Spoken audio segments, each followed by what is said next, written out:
your Sibco identity. Hello, MechWarriors, continuing the Clan Wolf campaign.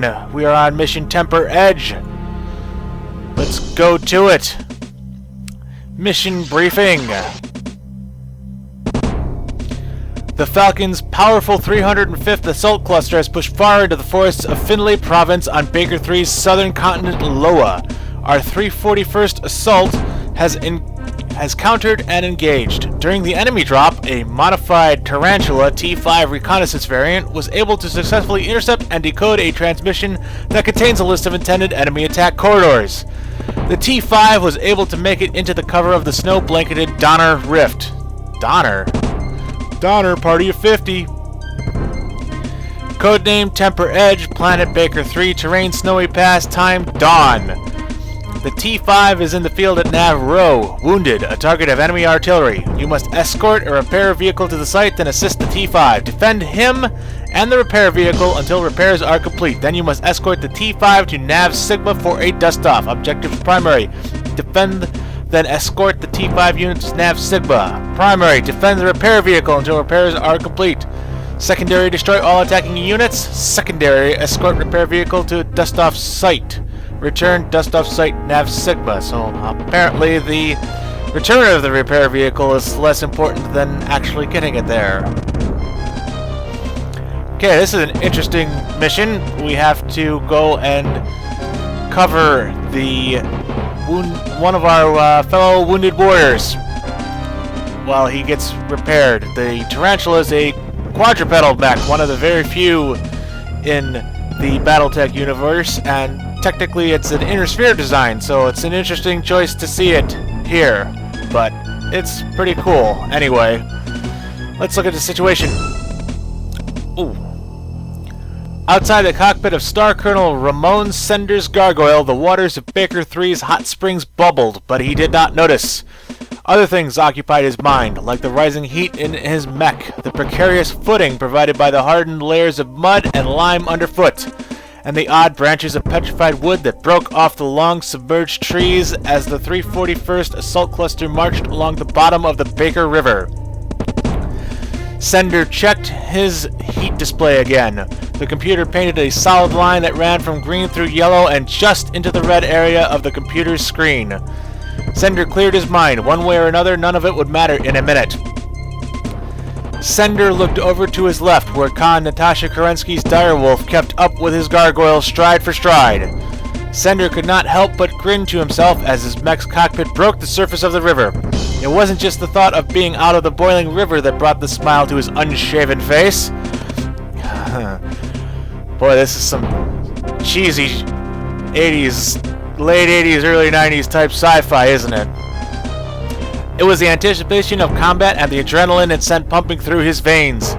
In the distance, he spotted the communications dish of the Falcon Command Center. In his excitement, he almost missed the Falcon Kit Fox that wheeled and stood watching as the 341st Assault Cluster began to rise out of the river.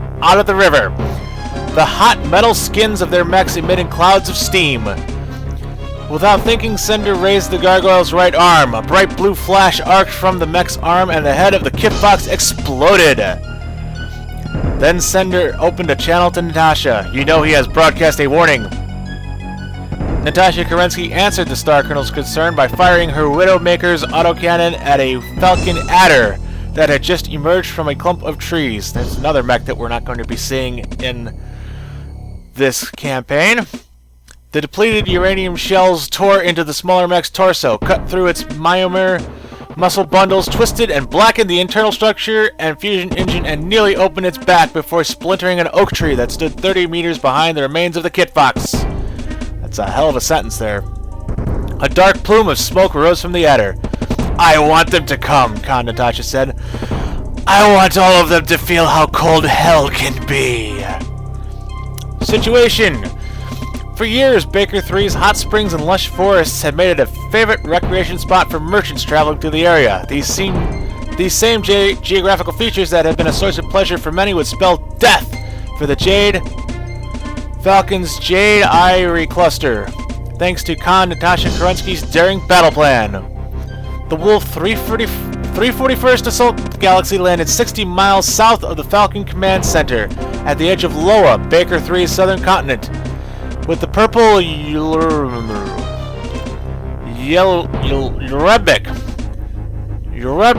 Ocean. What kind of name is that? It's Kimberly spelled backwards. Ocean at their backs. The wolves split up. Half of the force made its way into Loa's dense forest to seek out and destroy Jade Falcon patrols. Meanwhile, the remaining wolf mechs entered the hot spring-fed waters of the Baker River and began a slow march along its bottom. With the superheated water of the river masking the mech's heat signatures, Khan and Natasha hope to outflank the Falcons and surprise them. That's a very clever strategy, using the heat of a hot river to mask your mech signatures.